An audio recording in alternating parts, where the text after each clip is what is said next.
நகரம் கங்கைக்குள் மூழ்கும் துளியனின் கண்ணீர் வரலாறை பற்றி பார்க்கலாமா வாங்க. கடல் மட்டுமல்ல, நதியும் சில இடங்களில் நிலங்களை ஆக்கிரமித்து தனது எல்லைகளை விரிவுபடுத்தி கொள்கிறது.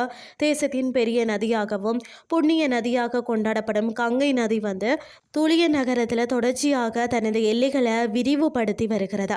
இதனால் உள்ளூர் மக்கள் நில இழப்பு, இருப்பிட இழப்பு, இடம்பெயர்வு உள்ளிட்ட அபாயங்களில் இருக்கிறார்கள்.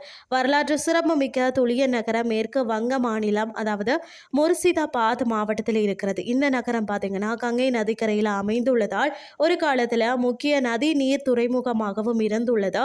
முகலாயர்களின் ஆட்சி காலம் பார்த்தீங்கன்னு சொன்னால் நவாப்புகளின் காலங்களின் இந்தியாவின் முக்கிய வணிக துறைகளில் ஒன்றாக இருந்துள்ளதா. இந்த துறைமுகத்தின் மூலம் வங்காளதேசம் மற்ற நாடுகளுக்கு வாணிபம் செய்யப்பட்டது. அதாவது சணல் வர்த்தகம், மெல்லிய பருத்தி துணிகள், படகு கட்டுதல் போன்றவற்றுக்கு மிகவும் புகழ்பெற்ற இடமாகவும் இருந்துள்ளது. அப்போது வங்கத்தின் முக்கிய பொருளாதார மையமாகவும் இது திகழ்ந்ததா. பிரிட்டிஷ் காலங்களில் இருந்து 20ஆம் நூற்றாண்டு வரை பார்த்தீங்கன்னா கலாச்சாரம் மற்றது அறிவுசார் மையமாகவும் இருந்திருக்கிறதா. ஆஸ்கர் விருது பெற்ற இந்தியாவின் சிறந்த இயக்குனரான அதாவது சத்யஜித் ரே தனது பல திரைப்படங்களுக்கு இங்குள்ள வரலாற்று சிறப்புமிக்க நிம்திதா ராஜ்பாரியில் படமாக்கியுள்ளார். நிறைய சிறப்புகள் துளிய நகரில் இருந்தாலும் தற்போது அது அழிந்து கொண்டே வருகிறதா.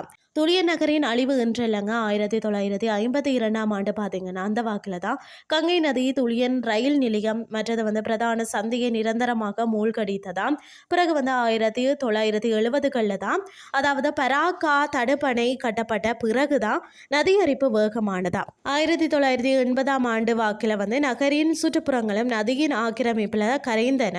தரவுகளின்படி பார்த்தீங்கன்னு சொன்னால் 2025ஆம் ஆண்டில் மட்டுமே 3953 ஏக்கர் நிலம் கங்கைக்குள்ள மூழ்கிவிட்டதா. கடந்த 10 ஆண்டுகளில் 50,000 வாழ்விடங்களை இழந்திருக்கிறதா. நதியின் ஆக்கிரமிப்பால் தான் வீடுகள், சந்தைகள், விவசாய நிலங்கள் அழிந்த பின்னர் தான் அதன் பொருளாதாரமும் மாறிவிட்டது. விவசாயமற்றது நெசவு தொழிலை முதன்மையாக கொண்ட உள்ளூர் மக்கள் பார்த்தீங்கன்னா இப்போது பீடி தயாரிப்பை மட்டுமே நம்பி இருக்கிறாங்களாம். இது அவர்களின் எதிர்காலத்தையும் ஆரோக்கியத்தையும் பாதிக்கிறதுன்னே சொல்லலாம். இது மட்டும் இல்லாமல் பள்ளிக்கூடங்களும் நதியில மூழ்கிவிட்டதால் மாணவர்கள் வீடுகளிலும் குடிசைகளையும் வகுப்புகள் நடக்கிறதா. அதாவது மக்கள் இடம்பெயர வேண்டிய கட்டாயத்தில் இருக்கிறதால கல்வியின் முக்கியத்துவம் அவர்களிடம் குறைந்து போய்விட்டதா. 2017ஆம் ஆண்டு பார்த்தீங்கன்னா அந்த கணக்கெடுப்பின்படி 55% குடும்பங்கள் 6 முறைக்கு மேலாக தங்கள் வீடுகளை இழந்து இடம்பெயர்ந்திருக்கிறாங்களா. கங்கை நதியின் தீவிர ஆக்கிரமிப்பிற்கு மத்தியிலும் உள்ளூர் வாசிகளுக்கு கங்கையின் மீதான அன்பு குறையலையாம். அவர்கள் தாங்கள் வணங்கும் கங்கா மாதாவின் அருகிலேயே வாழ விரும்புகிறார்களாம். தாங்கள் இழந்த நிலங்களை மீண்டும் ஒரு நாள் கங்கை தாய் விடுவிப்பாள் என்று நம்புறாங்களாம்.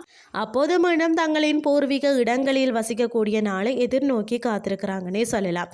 இயற்கையை கட்டுப்படுத்துவது கடினம்னு சொன்னாலும் சில திட்டங்கள் மூலம் மத்திய மாநில அரசாங்கங்கள் மக்களின் வாழ்வாதாரத்தை பாதுகாக்க முடியும். அதாவது துளிய நகரத்திற்கு வெகு தூரத்தில் ஒரு சில தடுப்பணைகளை கட்டுவதும் நதியின் வழியில் சில மாறுதல்களை ஏற்படுத்துவதன் மூலமாக துளியனின் நடைபெறும் அந்த அழிவினை தடுக்க முடியும். இன்றைய கிறிஸ்டி உங்களுக்கு பிரயோசனமாக அமைஞ்சிருக்கும்னு சொல்லி நானும் நம்புகிறேன். இதே மாதிரி மற்றொரு கிறிஸ்டின் வேலைக்கு உங்களை சந்திக்கிறேன். நன்றி.